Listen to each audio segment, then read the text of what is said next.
Asyhadu an la ilaha illallah wahdahu la syarika lah wa asyhadu anna Muhammadan abduhu wa rasuluh. Allahumma salli ala sayyidina Muhammad al-fatih lima ughliq wal khatim lima sabaq nasiril haq bil haq wal hadi ila siratikal mustaqim wa ala alihi haqqa qadri wa miqdarihi al-azim. Amma ba'd. Rabbi israh li sadri wa yassir li amri wahlul 'uqdatam min lisani yafqahu qawli. Subhanaka la ilma lana illa ma 'allamtana innaka antal alimul hakim. Shadaqallahul azim. Sehat semuanya bunda-bunda, abang-abang, sehat semuanya. Ini hari Selasa ceria insya Allah. Bersyukur kepada Allah biqauli alhamdulillahirabbil alamin. Bersyukur atas limpahan nikmat, hidayah, inayah serta taufik, sehingga di malam hari yang cerah ini insya Allah masih diberi kesempatan oleh Allah Tabaraka wa Ta'ala untuk istiqamah dalam taat, untuk berupaya mengambil buah daripada keimanan yang benar, al-iman as-sahihah, iman yang benar, iman yang lurus. Buahnya kita dapatkan yaitu istiqomah dalam taat. Tidak mungkin orang bisa merasakan ketaatan jika imannya tidak benar. Tidak mungkin orang bisa istiqomah kalau imannya belum kafah. Maka kita bersyukur di sela-sela hiruk pikuk dunia. Dari pagi tadi kita bangun sampai malam, sebentar lagi 3 jam lagi kita tidur lagi. Maka kita syukuri aktivitas yang kita jalankan, mudah-mudahan bernilai ibadah di sisi Allah Subhanahu wa Ta'ala. Allahumma amin ya rabbal alamin.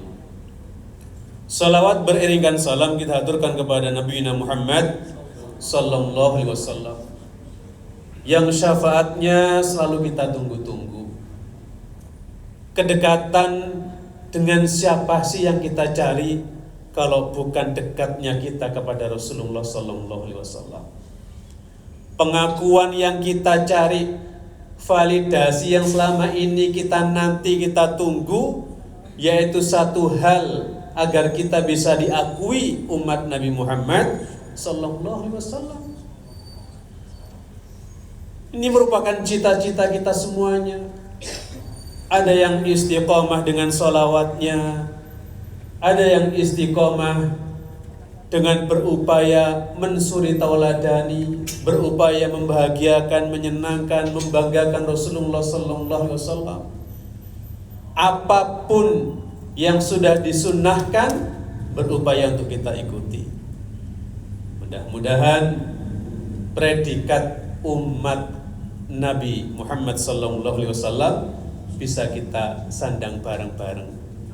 Bisa dekat satu surga dengan Rasulullah ketika kita ikut mahalul qiyam. Itu terasa seakan-akan kita ini sedang dilirik enggak ya sama Rasulullah. Atau ketika kita baca sholawat at-tahiyatu lillah, gimana tahiyat terakhir? At-tahiyatul mubarakatus salawatut thayyibatu lillah, assalamu alaika ayyuhan nabiyyu wa rahmatullahi wa barakatuh. Dalam tahiyat itu seakan-akan kita assalamu alaika ya Rasulullah. Kita mengucapin salam kepada Rasulullah sallallahu alaihi wasallam. Getar enggak hati ketika baca itu? Jangan-jangan assalamu alaika, ternyata kita ngantuk. Redaksinya assalamu alaika, bukan assalamu alaihi, bukan kepadanya tapi kepadamu. Menunjukkan bahwasanya Rasulullah itu hadir, Rasulullah itu ada. Meskipun wafat jasadnya, namun ruhnya masih terasa. Maka kita berupaya dari setiap bacaan sholat itu bisa bermakna. Salam yang kita ucapkan seakan-akan dijawab oleh Rasulullah, seakan-akan Rasulullah melambaikan tangan, iya, tak jawab salammu. Itu Masya Allah. Kita sangat berbahagia. Mudah-mudahan abang kakak ayah bunda, Assalamualaikum ayuhan nabiyyu, itu merupakan salam yang tiap hari kita baca. Bahkan dalam sholat wajibnya 5 kali. Mudah-mudahan hati kita bergetar ketika ngucapin itu doa. Allahumma amin. Malam hari ini Healing After Work abang kakak ayah bunda berbicara tentang hati. Bulan ini kita fokus kepada hati yang tenang. Karena akhir-akhir ini kita dilanda dengan berbagai macam kegelisahan. Banyak orang mengatakan apa itu mental apa namanya? Mental health, gelisah, tidak tenang, banyak masalah, meskipun itu lumrah karena setiap insan akan diuji dan dicoba. Namun kita perlu tahu sejatinya hati kita ini bagaimana sehingga nanti bisa menanggulangi, minimal membentengi dengan baik insya Allah. Abang kakak ayah bunda, ulama ini menganalogikan hati dengan berbagai macam analogi atau analogi itu apa artinya? Perumpamaan. Ada yang mengibaratkan hati ini bagaikan seorang raja yang mengatur bala tentara. Hati bagi satu tubuh itu bagaikan seorang raja yang mengatur bala tentara. Gimana maksudnya? Hati bagi seorang jasad ini, hati menjadi satu elemen penting yang mengatur seluruh organ tubuh kita. Dalam hadis yang tidak asing, sering kita dengar kalau ada dalam tubuh manusia ada segumpal darah, kalau darahnya ada segumpal daging. Yang mana daging itu kalau benar maka benar semua amalnya atau perbuatannya, tapi kalau daging itu rusak maka rusaklah semua amalnya. Ala wahyal qalbu, itulah hati. Maka hati ini menjadi komponen penting dalam tubuh manusia. Ulama menganalogikan hati ibarat raja, karena dia yang memerintahkan semua apa yang dilakukan oleh bala tentara. Dalam tubuh kita, apa yang kita perbuat ini pusatnya ada dalam hati kita. Maka Hudzaifah bin Al-Yaman, beliau membagi hati menjadi 4 bagian. Yang pertama, hati yang bersih. Hati yang bersih ini di dalamnya terdapat lampu yang bersinar dengan terang. Itulah hati orang mukmin yang selalu dapat hidayah. Kita ini mukmin apa muslim? Muslim apa mukmin?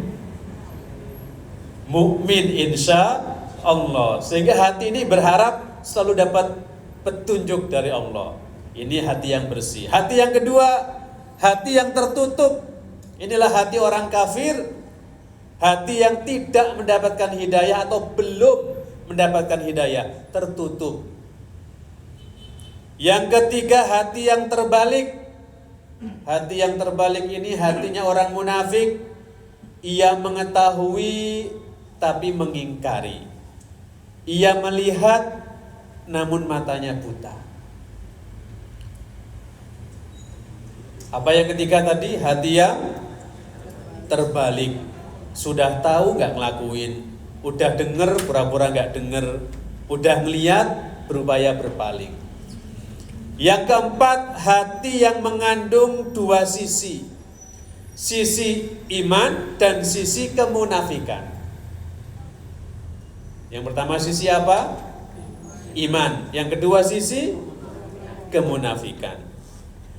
Mana yang lebih kuat, maka ia akan mengalahkan salah satunya. Kalau imannya kuat, wah, munafiknya hilang. Tapi kalau kemunafikannya kuat, imannya kalah, masih labil. naik turun, berbolak berbalik. Maka dari 4 hati ini kita ada di hati yang mana? Hati bersihkah? Apa hati yang tertutup? Naudzubillah. Hati yang suka bolak-balik atau masih dikalahkan salah satunya. Nah, ini Hudzaifah membagi menjadi 4 yang tentunya akan menjadi cerminan bagi kita, Abang Kakak Ayah Bunda, agar kita bisa bermuhasabah hati mana yang akan kita capai dan bagaimana caranya. Ini kita berbicara analoginya dulu. Hati yang pertama ibarat raja yang mengatur bala tentara. Yang kedua, ulama juga menganalogikan hati ini ibarat benteng. Benteng itu apa sih? Pertahanan tempat berkumpulnya, ya bisa tentara, bisa golongan satu kaum, benteng yang melindungi. Hati ibarat benteng. Musuhnya siapa? Setan yang kepingin masuk ke dalam benteng itu. Maka kalau benteng itu tempat berlindung, biasanya musuh itu masuknya lewat mana yang dicari dulu? Lewat atap, apa lewat bawah, apa lewat pintu? Lewat mana teman-teman sekalian? Pintu. Kalau kita lihat film apa itu ya, yang ada bentengnya, ada film apa? Ya, film-film yang itulah kerajaan-kerajaan. Kalau di situ ada bentengnya, mesti yang dihancurkan dulu apanya? Pintu gerbangnya dengan berbagai macam cara. Setan akan mencari pintu gerbang benteng itu. Hati kita akan dicari celahnya. Mana celah yang bisa dimasuki oleh setan? Celah-celah itu, Abang Kakak Ayah Bunda, disitulah ada celah namanya marah atau ghadab dalam bahasa Arabnya. Ada celah namanya syahwat. Ada celah namanya iri hati, dengki, julid. Ada celah namanya makan yang terlalu kenyang. Meskipun makan itu halal, tapi Rasulullah sangat menghindari terlalu kenyang. Sehingga ada kata-kata, berhentilah makan sebelum kenyang. Kalau ini diterapkan selaras sama Ustadz siapa kemarin yang ngasih tips kepada kita untuk menghindari nasi? Ustadz Rizky. Bukan Rizky Ridho, Ustadz Rizky. Itu Ridho Febri. Ustadz Rizky mengajarkan kepada kita menghindari karbohidrat. Iya, biar makan itu berkualitas, tidak ngantukan akhirnya. Rasulullah menghindari terlalu kenyang. Kenapa?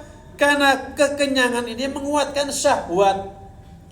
Dan kita sebagai manusia, syahwatnya itu al-ammarah bisuknya lebih kuat.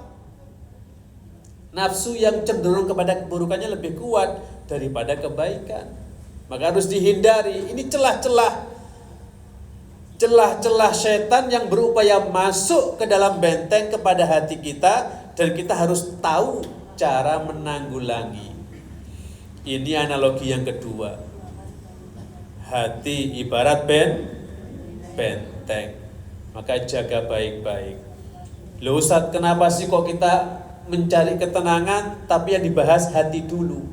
Karena ketenangan hakiki ini, Abang Kakak Ayah Bunda, akan kita dapatkan manakala hati kita ini sudah betul-betul tersirami dengan baik.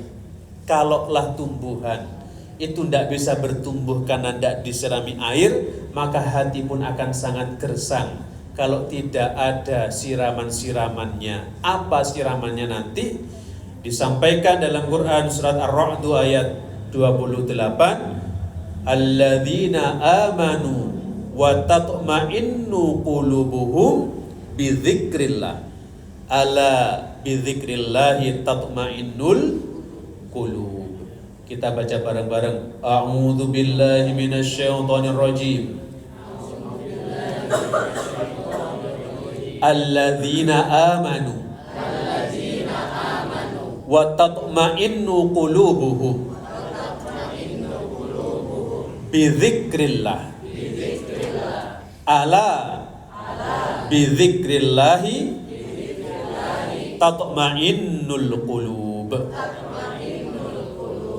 Yaitu orang-orang yang beriman dan hati mereka menjadi tentram dengan mengingat Allah. Ingatlah, hanya dengan mengingat Allah hati menjadi tentram. Tentram, tenang, kuncinya di hati. Tapi hati yang bagaimana? Tentu hati yang sering mengingat Allah. Bagaimana cara mengingat Allah? Dalam kitab Riyadhus Shalihin, di Kitabul Adhkar, bab Fadlul Dzikri wal Hathu alaih, bab tentang zikir dan perintah untuk melaksanakan zikir itu, disampaikan bahwa zikir kepada Allah itu ada 3 macam. Yang pertama, yakunu bil qalbi, zikir yang menggunakan hati. Zikir yang hati itu paham makna. Yang kedua, yakunu bil lisan, zikir yang diucapkan dengan lisan. Ini harus selaras. Lisan hati, hati lisan, dua-duanya sejoli. Karena kalau lisan sudah mengucapkan, maka hati ini harus menerjemahkan. Itu cara untuk bisa memaknai dengan baik. Atau bil qalbi dulu, dengan hati dulu. Tapi lisan pun juga harus bisa melafalkan. Ini 2 sejoli yang tidak bisa dipisahkan. Yakunu bil qalbi am yakunu bil lisan. Lisan, hati, hati, lisan. Dua-duanya tidak boleh dipisah. Yang ketiga, yakunu bil jawari. Zikir bisa juga dengan anggota badan. Di sini disampaikan abang kakak ayah bunda bahwa zikir hati itu ayatafakkarul insan fi asma'illah. Seseorang itu fakkara yufakiru, memikirkan asma-asma Allah, sifat-sifat Allah, hukum-hukumnya, merenungi, lebih kepada mentadabburi. Subhanallah diucapkan, hatinya menerjemahkan, Maha Suci Allah. Walhamdulillah, segala puji bagi Allah. Lisan mengucapkan, hati menerjemahkan. Bersyukur, iya ya, bersyukur kepada Allah, segala puji hanya milik Allah. Pagi bisa beraktivitas, masih bisa makan enak. Apa yang menyebabkan kita enggak bersyukur? Mentadabburi. Ini yakunu bil qalbi. Kalau yakunu bil lisan, ini mencakup kullu qaul, setiap perkataan yang mana itu mendekatkan diri kita kepada Allah. Imma minat tahlil wa tasbih wa takbir wa qiraatul Quran, bisa mencakup seperti bacaan tahlil, bacaan tasbih, bacaan takbir, baca Al-Quran, menyeru kepada yang baik, ataupun hadir dalam halaqah ilm, qiraatul ilmi, seperti pada malam hari ini bisa dikatakan zikru bil lisan. Saya membaca, bunda-bunda mengikuti, abang kakak mengikuti. Ini salah satu zikir dengan lisan. Yang ketiga, zikrullah bil jawarih, menggunakan anggota badan. Setiap perbuatan yang kita lakukan yuqarribu ilallahi, semuanya mendekatkan diri kita kepada Allah. Kal qiyami fis shalah, contohnya seperti menunaikan sholat, semuanya bergerak. Allahu Akbar, lisannya mengatakan takbir, mengucapkan takbir, tangannya bergerak, hatinya meresapi. Allahu Akbar, Allah Maha Besar, tidak ada yang Maha Besar kecuali Allah. Berarti semuanya kecil. Ketika itu harus ditinggalkan semua urusan duniawi. Connecting people itu Nokia dong, bukan. Connecting kepada Allah. Maka harus connecting kepada Allah. Hubungan kita harus terhubungkan kepada Allah Tabaraka wa Ta'ala. Maka abang kakak ibu yang dirahmati Allah, ini merupakan pembagian zikir yang dibagi menjadi 3 tadi. Zikir dengan lisan, dengan hati, dengan jawarih. Jawarih itu anggota badan.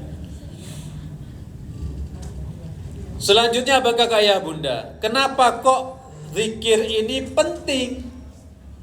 Suatu ketika Abdullah bin Mas'ud ditanya oleh para sahabat. Ada seorang sahabat datang kepada Abdullah bin Mas'ud, lapor bahwasanya dia sedang dalam kecemasan. Dia sedang dalam kegelisahan. Malam tidak bisa tidur, makannya nggak enak, dan seterusnya. Pokoknya dunia kayak sempit. Dunia ini kayaknya penuh dengan kegelisahan. Ada istilah dulu itu namanya lonely in crowd, merasa sepi di tengah keramaian.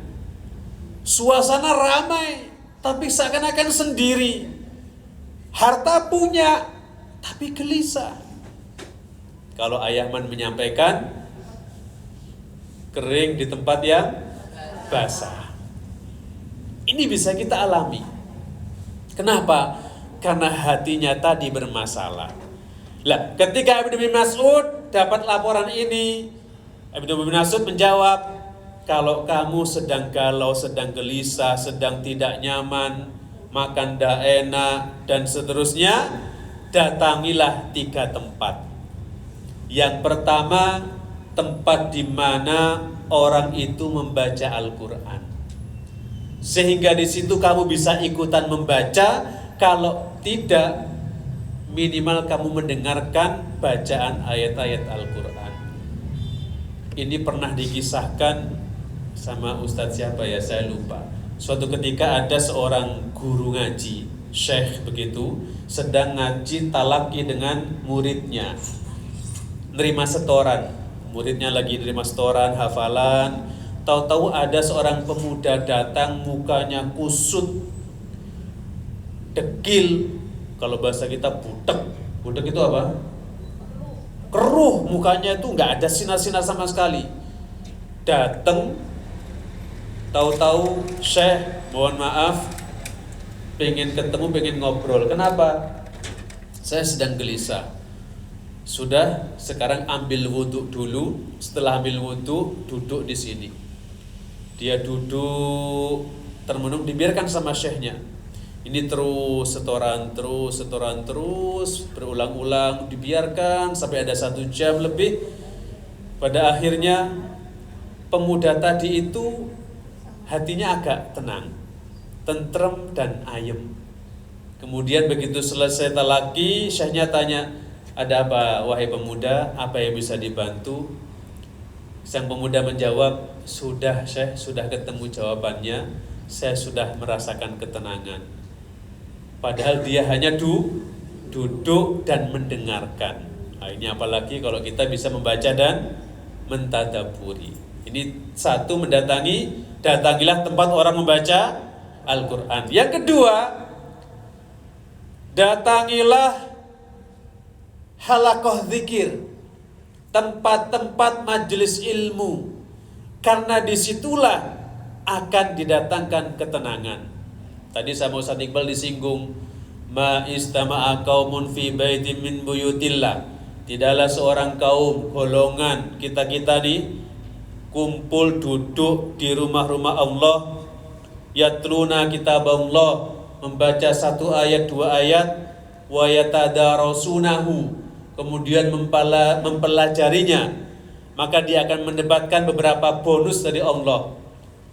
Yang pertama, ada sakinah, ketenangan. Ghasiyatuhumur rahmah, akan mendapatkan rahmat dari Allah.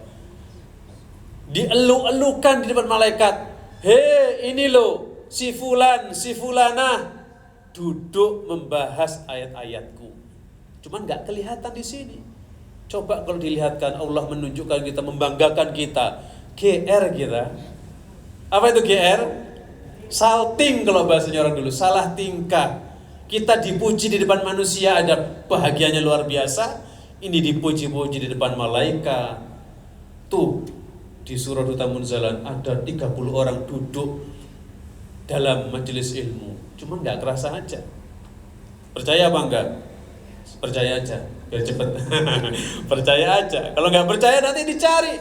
Insya Allah yang kita lakukan tercatat.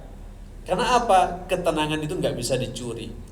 Maka healing after work ini kan apa? Tagline-nya mencari ketenangan hakiki.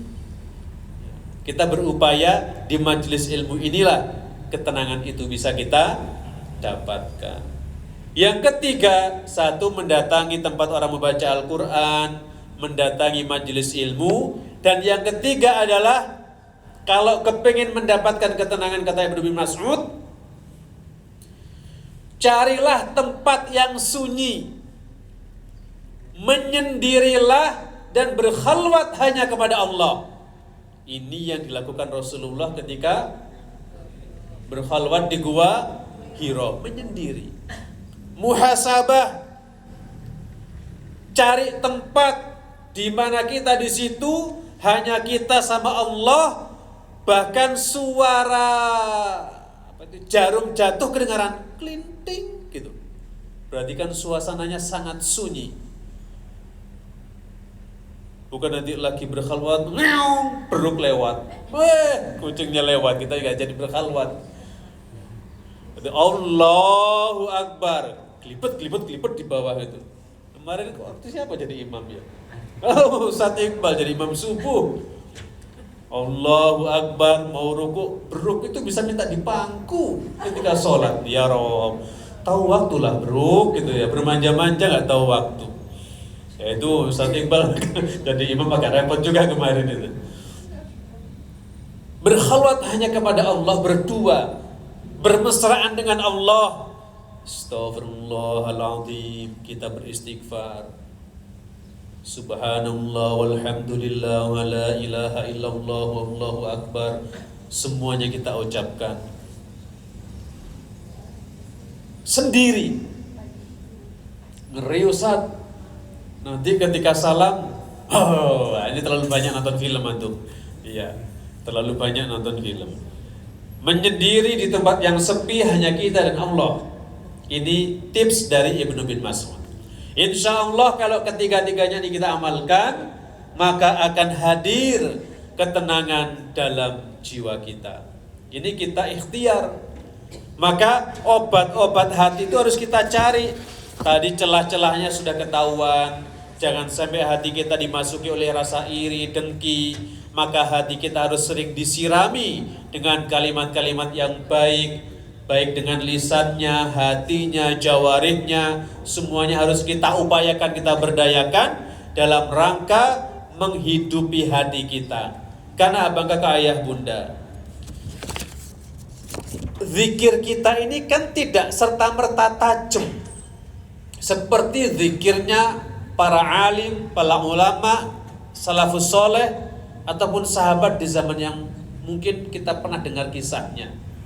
Ustadz, saya ini kok gelisah, sudah baca astagfirullah 100 kali, tetap Ustadz, pusing juga. Ini ibaratnya abang kakak ayah bunda. Setan ini kan kalau kita ibaratkan anjing yang sedang lapar. Anjing yang sedang lapar ini, kalau kita sedang berjalan, kemudian ada anjing lapar yang menghampiri kita, sedangkan kita nggak bawa apa-apa, mungkin menggonggong 1 kali 2 kali kita teriak, anjing itu akan pergi. Hus, hus, hus. Pergi dia. Kenapa? Karena nggak ada yang diincer, kita udah nggak bawa apa-apa. Tapi coba kalau ada anjing yang lapar akut, kita bawa daging di situ. Daging dipegang, enggang gitu. Kira-kira gimana anjingnya? Ngejar. Kita mau hus, hus, Tidak akan pergi itu anjing sampai dapat apa? Dagingnya. Setan pun demikian. Ketika jiwa kita kuat, maka setan pun Allahu Akbar, lari dia. Panas gitu. Tapi ketika Allahu Akbar, setannya tetap, oh berarti jiwa kita kosong. Jangan-jangan ketika itu kita 11-12 sama setan. Akan bahaya. Kenapa? Karena dalam diri kita ada daging yang diincar sama setan tadi. Ada daging yang diincar sama si anjing tadi. Maka bagaimana caranya? Hati tidak boleh sepi. Hati tidak boleh sepi dari zikir kepada Allah Subhanahu wa ta'ala.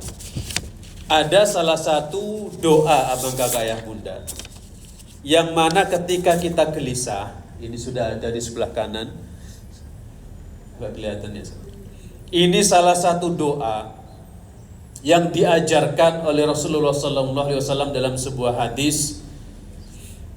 Kalau kita sedang gelisah, di antaranya selain membaca Al-Quran, kita baca doa ini. Kita baca satu persatu, artinya cakep banget ini. Bismillahirrahmanirrahim. Allahumma inni abduk. Ya Allah, sesungguhnya aku adalah hambamu. Wabnu abdik, dan anak dari hambamu yang dimaksud adalah Nabi Adam. Di sini kita mengawali sebuah doa dengan penghambaan, pengakuan, merendahkan ego serendah-rendahnya bahwasanya we are nothing. Kita bukan siapa-siapa. Kita hanya seorang hamba yang harus taat dan patuh kepada Tuannya. Kita hanya seorang hamba yang harus taat dan patuh hanya kepada Allah. Allahumma inni abduk wabnu abdik wabnu amatik, dan anak hamba perempuanmu yakni Siti Hawa.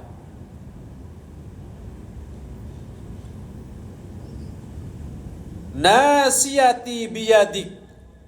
Apa itu artinya nasiyati? Ubun-ubunku berada di tanganmu. Nasiyati biyadik. Ubun-ubun itu apa? Uceng-uceng. Ini nih, unyeng kepala kita, ubun-ubunnya kita ini di tangan Allah. Hidup kita, mati kita, itu Allah yang sudah mengatur semuanya. Madin fi hukmuk, hukummu berlaku terhadap diriku. Hukum Allah itu apa? Ada ujian, kita juga pasti kena ujian, baik susah, senang, semuanya adalah ujian. Hukum-hukum Allah pasti kena kepada hambanya. Adlun fi qada'uk, dan ketetapanmu adil pada diriku. Kita sering merasa ketika dapat musibah, kok Allah gak adil sih? Padahal abang kakak ayah bunda, kalau mau ditakar dalam kehidupan kita itu lebih banyak enaknya apa ndak enaknya? Ini masih lebih banyak enaknya. Karena Allah Maha tahu kemampuan seorang hamba. Dari tadi pagi aja deh, ada yang kesandung sampai kakinya berdarah. Ada di sini? Ada. Allah masih melindungi kita. Satu hari ini ada enggak yang kalau makan itu lidahnya kegigit? Alhamdulillah enggak ada, tuh masih dapat nikmat. Hari ini ada enggak yang mendapat ujian atau cobaan berat banget? Entah itu kecelakaan, alhamdulillah enggak ada. Pulang kerja dengan selamat, berangkat pagi, pulang petang, selamat sampai rumah, alhamdulillah, kita syukuri. Masih banyak enaknya. Paling enggak enaknya dompet kosong, Itu nggak enak banget rasanya. Akhir bulan kan begitu. Nah, ini nggak enak, tapi kan masih wajar. Atau mungkin khawatir, aduh nanti gimana ini ya, SPP dan lain sebagainya. Ini gimana ya lah, gimana belum terjadi. Nah, ini Allah Maha Adil kepada diri kita. As'aluka bikulli ismin huwalaka. Aku memohon kepadamu ya Allah dengan segenap nama yang menjadi milikmu. Sammaita bihi nafsak, yang engkau namai dirimu dengannya. Au anzaltahu fi kitabik, atau yang engkau turunkan di dalam kitabmu. Maksudnya ini abang kakak ayah bunda. Kita dalam berdoa di sini menyebut asma Allah selain daripada yang 99. Karena nama Allah ini banyak. Yang harus kita hafal itu baru 99 itu. Tapi selain itu juga banyak dalam Al-Quran. Nama-nama Allah lebih daripada 99. Tapi yang harus kita hafal, yang banyak fadilahnya, ya 99 itu. Ya Aziz, Ya Ghafar, Ya Fattah, Ya Razak, Ya Alim, Ya Dzul Quwwatil Matin. Itu ada dalam Al-Quran. Nama-nama Allah. Au 'allamtahu ahadan min khalqik, atau yang engkau ajarkan kepada seseorang dari makhlukmu. Au ista'tharta bihi fi ilmil ghaibi 'indak, atau yang engkau rahasiakan dalam ilmu ghaib yang ada di sisimu. Di sini abang kakak, di ujungnya ada permohonan. Antaj'alal Qur'ana rabi'a qalbi, ya Allah, aku mohon kepadamu agar engkau jadikan Al-Quran sebagai penyejuk hatiku. Berarti sebelum baca doa ini harus baca Quran. Kenapa kita ini kena mental health ini yang sekarang dengan bahasa-bahasa ungkapan kekinian? Karena waktu buka Al-Quran kita kalah jauh sama buka HP. Terlalu lama kita untuk membuka HP ini, durasi waktunya. Cobalah hitung. Kita sholat maghrib, isya, subuh, duhur itu paling 15 menit maksimal. 15 kali 5 1, 2, 3, 4, 5 1 jam 15 menit. Kita hidup dalam sehari semalam 24 jam, dipotong tidur 8 jam, dipotong sholat sekian jam. Lebih lama mana kira-kira buka Al-Qur'annya sama buka HP-nya? Muhasabah.